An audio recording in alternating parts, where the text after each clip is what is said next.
Three case studies showing ICT supporting hard-to-teach topics in secondary science. Using data logging equipment to capture real-time experimental data, using curriculum resources on a virtual learning environment, and using comic strips and animations to illustrate an investigation.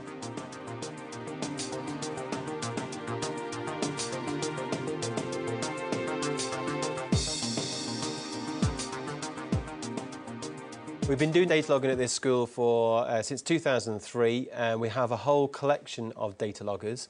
For example, today we're going to be showing the use of a sound sensor, a carbon dioxide sensor, an oxygen sensor, a humidity sensor, a light gate, and all these things, just pretty much like every data logger we have here, can be connected to a laptop. And not only that, we also have these PDAs, which means we can attach any of these sensors to it and we can do some remote sensing. But the beauty of it is that the pupils can collect data, use the data, interpret the data and evaluate in real time what they're doing, and that's what the real benefit is of data logging.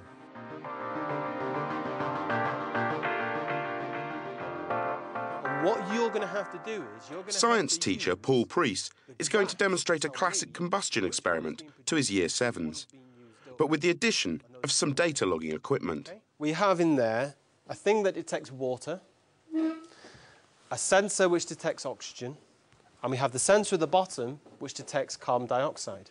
And the computer is going to plot for me how much oxygen is in there, how much water is in there, and how much carbon dioxide is in there. So I'm going to connect these sensors up first. So, first of all, I'm going to attach my oxygen sensor here, my CO2 sensor, and my water sensor. So our carbon dioxide is not changing, our water is not changing, and neither is our oxygen. Okay, staying the same. So I'm going to put the candle in. I'm going to watch what's happened and see if you can use very quickly the ideas of what happens with the graph to explain what is going on. Okay? So what's rising? The blue. Moana? The humidity. The humidity, good. What's that detecting? The water. Thank you, Cameron. Okay, so we are detecting water. What is happening to the amount of carbon dioxide inside the bell jar? It's increasing. It's increasing, thank you. So the carbon dioxide level is going up. The oxygen level is going down. Down, thank you. Okay, so the oxygen level is going down. The humidity's gone up high. Look how high the humidity's gone. Ooh. Okay, so what does that mean we are using up? Moana. Is it the oxygen? Well done, Moana. It's the oxygen. What are we producing? Is it carbon dioxide? It is, well done. And what else are we producing? What else are we producing? Think about what's the other one that's gone up. Is it the humidity? Humidity. And what does the humidity detect? You drink it? The water. The water. Thank you very much. Okay. I know the candle's gone out. Okay, thank you. There's a lot of taken on trust and on what the teacher says when you talk about combustion. So demonstrating that how the water is produced and the only thing that is actually happening is something is burning. So you can actually show the water levels increasing and show that the carbon dioxide level is increasing and showing the oxygen level is dropping is a really crucial point. And then they start to appreciate looking at a graph to see how things change, that if it's going up, it must be being produced. If it's going down, it must be being used up. So they start to now appreciate what a chemical reaction is, what reactants are, what products are, even if they don't fully understand all the language we would normally use when we're talking about science. So that's the benefit of using the data loggers.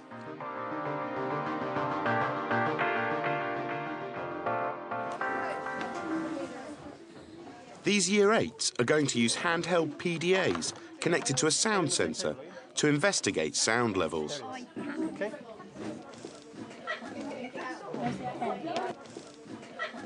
You should have a blue screen that looks like that. What we do then is we go to the start, and then you go to Programs, once you hit the start button. And then there's a folder called Sensing Science.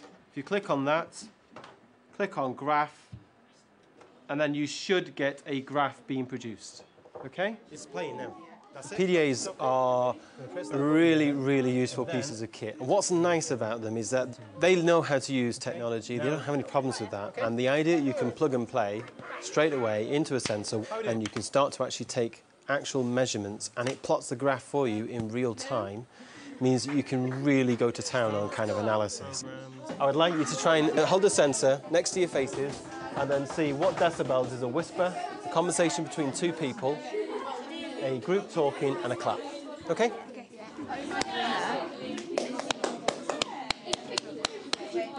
So clap in decibels is 86.3. Yeah. For the whisper, we had 75.4. Can somebody tell me, please, what kind of decibel level we get for a whisper?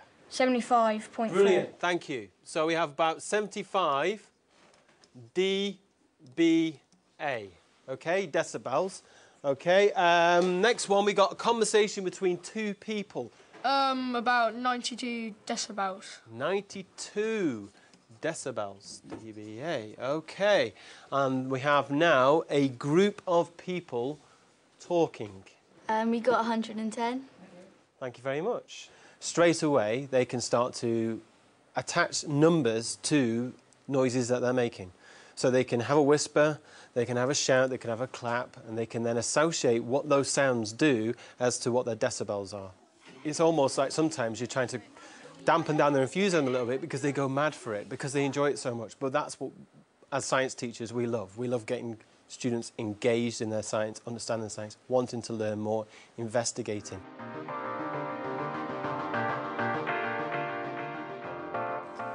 There we go. All right. And then These Year 9s are going to investigate the motion of a trolley rolling down a sloping ramp. and I can work out how fast it's going at different points. Now, this is where the technology comes into it. Okay? Now, I'm going to have to do this experiment time and time again because I want to know, after it's travelled 20 centimetres, what its speed is. After it's travelled 40, 60, 80, 100. So how am I going to do that? Take photos and the time distance between them is... I don't know. Good idea. That's a really good idea. I could take photographs, OK? Yes. What about you? What do you think? Come on. Well, would you put laser beams on the track and then as it breaks the laser beam, see when, and then when it breaks the other one, see when that happens and then get... That's a clever idea. And in fact, it's very close to what we're going to do. Well done, Daniel. OK. So let me show you what we're going to use. These things are called light gates. What they have inside here is a small little light sensor on that side, and this one gives out light. Now, when we connect this to the computer, as the truck falls down the ramp, it will cut the beam of light, pretty much like Daniel was saying, okay? And then, when it's gone past again, it will then detect the light. If we tell the computer how long that piece of card is, it will automatically work out for us how fast the vehicle's going, okay?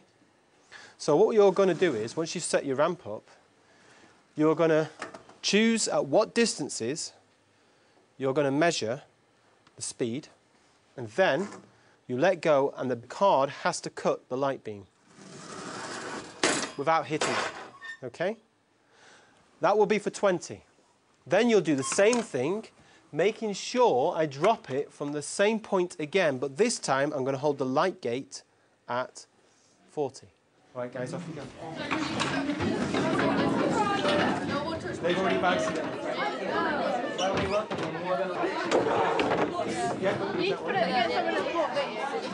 This is the first time they've used the light gates, and setting them up takes a little bit of time. Using it with quite a large piece of equipment, I mean, you're talking about a lot of skills here. You're talking about coordination, you're talking about management, you're talking about group skills. All these things have got to come all at the same time in order for this practical to work. And I think, you know, they did really, really well, and they were able to actually work as a group, assign roles to certain people, you do this bit, you do that bit, and they did that really well. And using the equipment for the first time, within 15, 20 minutes, once they knew what they were doing, that's it. And that's the beauty of the youth today. They can do that. They're so ready just to pick up and adopt new technologies. They don't have a problem with that. So that's 20, that's 60, that's 1 metre. It's not a difficult concept. What it is, though, it's a chance to actually collect data and interpret data and actually get reproducible results of which they can be critical about in real time. Right at the top for 20 centimetres, you just have 1.172 metres per second as an average speed. And at 80 centimetres, we have 1.861. So we must deduce that it will accelerate. And how would they have done this without the light gates? You'd have to do it by eye and use stopwatches, things like that, so it'd be a lot harder. Where's our line graph? Good one. Yeah. Line. Next. Or maybe a scatter. Series in... Very good, I like it. That's a nice graph. Yeah, the fact that they could do it so easily, so quickly, and get results, and with one short lesson get a nice graph and able to come up with a prediction. So you could say that there'd be a good correlation. There's a good correlation between the two, yeah. And it's that skill that is very difficult to teach, and it's very difficult to get that idea across, and that's the hard to teach part of the topic.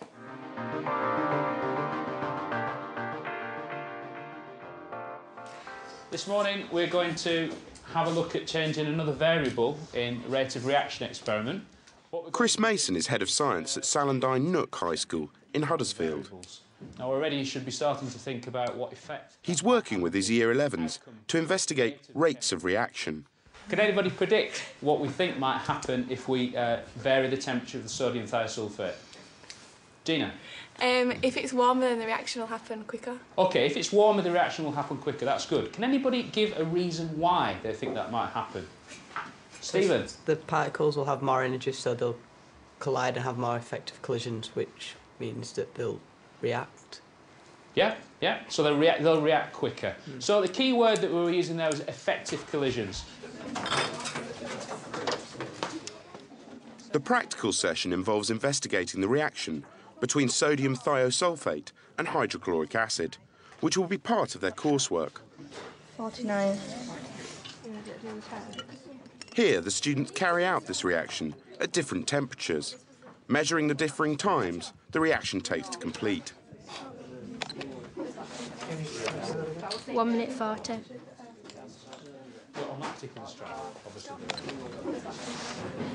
The reaction is complete when the black cross on the paper is obscured by the cloudy precipitate. Once they've got a set of results for reaction time against temperature, they move to the computer room. What I'd like you to do is exactly what it says on the board. Use the smart book, and there's a link to the smart book there, C6. It does work to help you interpret your data.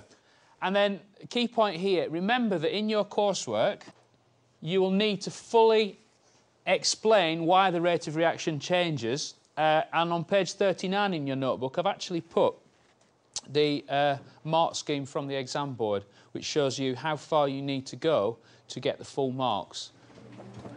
The students then log on to the school's VLE to search for information that will help reinforce and explain what they've found out from their practical investigation. Well, in the shared network that we can all get to, Mr. Mason's got a folder just for Year 11s. And then there's usually like internet links and stuff on that help us with answering the questions and stuff. We've got like worksheets that we can work through, and then on some of the worksheets we've got like links to PowerPoints just to help us and like help understand the work that we've been set. There's just like all different worksheets like to help you, and like what we do in lessons, and just like put on there and then Sir does them on the board and just explain more. What we decided to do as a staff team was use 21st Century Science, which is the Year 10 and Year 11 GCSEs, and for staff and for students we decided to break down each of the topics into smart notebooks, and what we've done is basically broken down the lessons and included all the resources that you would need to successfully teach these lessons in the attachments on the side. We've also included the GCSE mark scheme for additional science.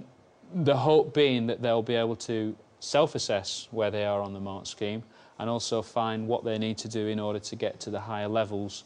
We also have got some live links to the Alchemy website by the RSC, and on the simulations page, which a lot of the students are using today, we link to external simulations. There's just a page on here which is a link to this website, and it just like shows you like if the temperature's cooler, the reaction's slower, and if like you make the temperature higher, the reactions gets faster and it turn green when they've collided together. We found that using textbooks in lessons and allowing students to take textbooks home resulted in high costs basically. But they've always got something which they can pin their understanding around. There is a very clear lesson framework. Yeah, we found the software useful because, as you can see, we can vary the concentration of the particles quite easily. We can change the temperature, giving the particles more or less kinetic energy. This goes a little bit deeper into particle theory and hopefully helps the students understand the difference between an ineffective and an effective collision. You can like change like things like the temperature and different variables like the concentration, and then see how many like collisions and reactions occur. This is the reaction time, and in 12 seconds there's been 26 collisions but only 11 reactions. If you put the temperature all the way to 10 and do the same amount of time, there's much more reactions, so it makes more effective collisions. We find it's incredibly powerful in helping students to visualise the mechanics of the reactions, which then feeds back into their coursework and hopefully will help them succeed and get the highest possible levels. Increased temperature, the reactions will happen faster because the particles get more kinetic energy from the heat, and when they collide, a reaction will occur. And the work they're doing today and in previous lessons has been choosing one of these particular techniques upon which they're going to base their coursework. So we're doing preliminary work at the moment, so we're really giving them a sound grounding of the choices to make about variables, about ranges, about equipment, and then the interpretation of their preliminary experiments, so that when they go on and actually do their final investigation, they have a much higher chance of being successful and getting the marks of which they're capable. I think it's easier this way than a teacher telling you, because you can relate to it more. It's a bit easier. Yeah, because you can actually see it and you can look back at it. Exactly. Visualise it as well, rather than just words. You can see what's going on. Yeah, it's because you can look back at it whenever you want, and you can access it from any computer in school. You can go into any computer room or a computer that's in a room, and you can get it from anybody's desktop. We had our first year group go through with the additional science investigation, and we were really pleased with a 94.5% A to C for those students. Even more pleasing was the levels of their coursework, which for many students exceeded what their potential attainment would have been for their examinations. So we did hopefully find that by providing high quality digital images, digital software, that we're able to help students really improve their overall GCSEs. I think it's like better because you can like watch it and understand like the science behind the experiment that you don't get to see occur when you do the experiment, and it just kind of explains it a bit more. All the information's there really for you, and sometimes it's easier if the teacher's behind you to explain what's going on, but if we've done it like we have done today, where you see the reaction and then you see the actual reaction occurring on the computer, it's a lot easier than just seeing what actually happens. And what were we measuring? Pete Hoskins at Westborough High School in West Yorkshire is working with his Year 7s to create visual comic strip presentations that describe the experiments they've done. It's part of a series of lessons that they've done on particles, and within that we've been looking particularly at modelling and trying to get across the idea that particles behave differently in solids, liquids and gases. Can you make sure, please, that you've got Got goggles on. Their practical investigation into the particle model involves looking at the viscosity of oil.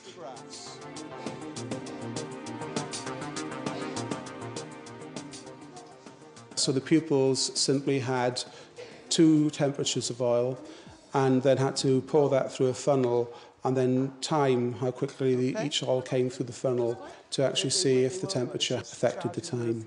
So was it 4.90? Yeah, Miss, 4.90. I need to write that one. We can talk about a whole range of things, such as which variables we're changing, what are we measuring, what do we need to actually keep the same in terms of control variables. We can start to look at the quality of the data they collect and how they might interpret it. So we've took one, so shall we not take another one? How many did I say you need? 5. Okay, including one of that. So if you've got one, how many more have you got to do? At least another 3. 3.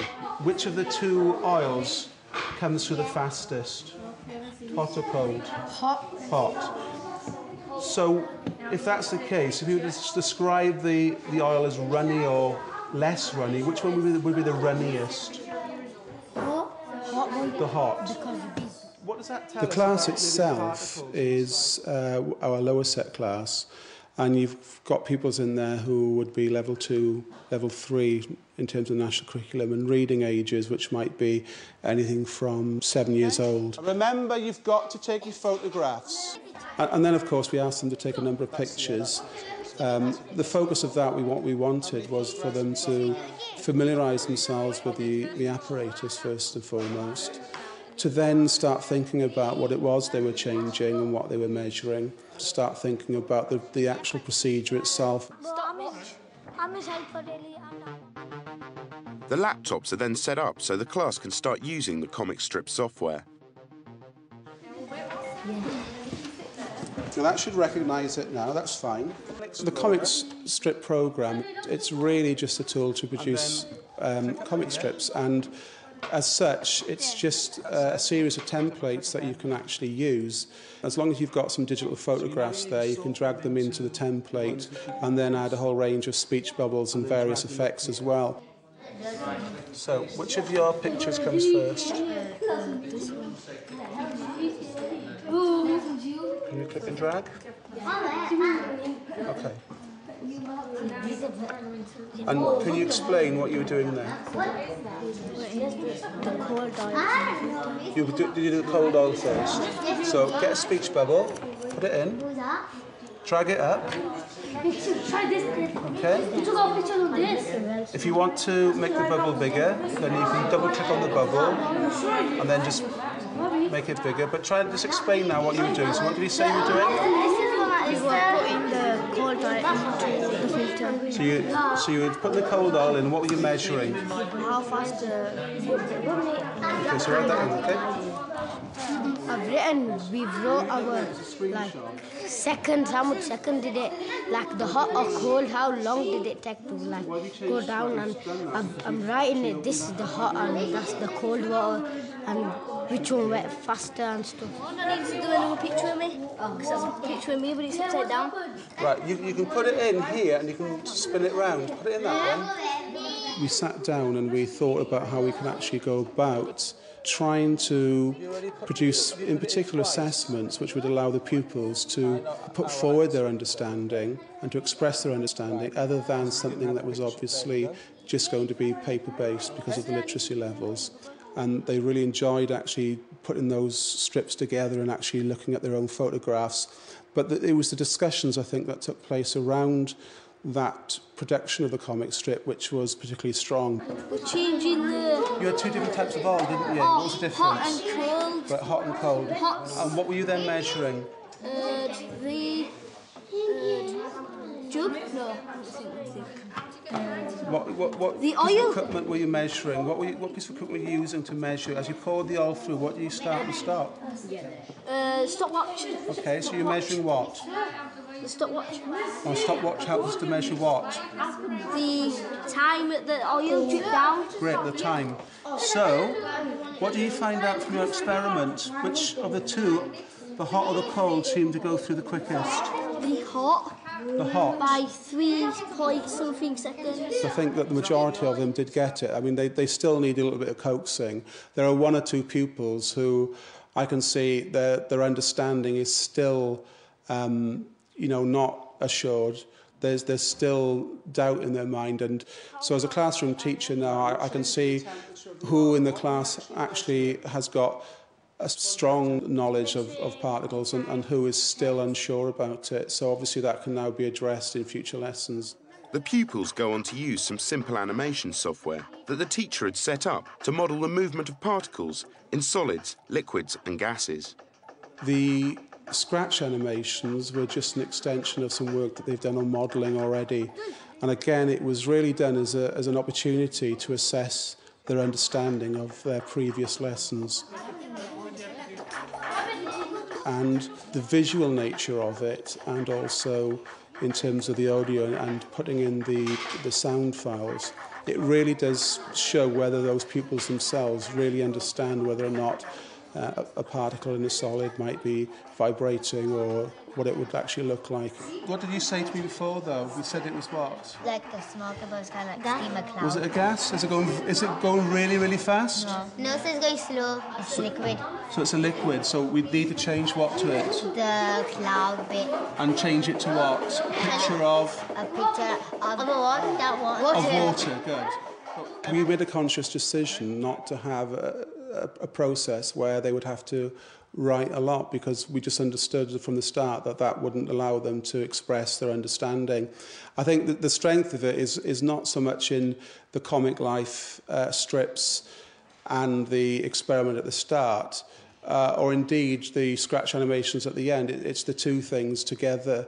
And I think at the end of the process, when you sit down and they can actually see those animations on the Scratch program, and they can actually make those choices and decisions that they've actually got to make. That's when you really see if they understand how these particles are actually behaving. So in the hot, the particles spread out, and in the cold, the particles just be together. Okay, so they're closer together, yeah? So in the hot, are they moving slowly or quickly or what? They're moving quickly. Okay, excellent. So we started to look at their ability to explain models of particles. They were coming out at level 4, whereas on a written test, the same pupils were level 3. So it was very powerful to us, and a great indicator of where we want to go for the future.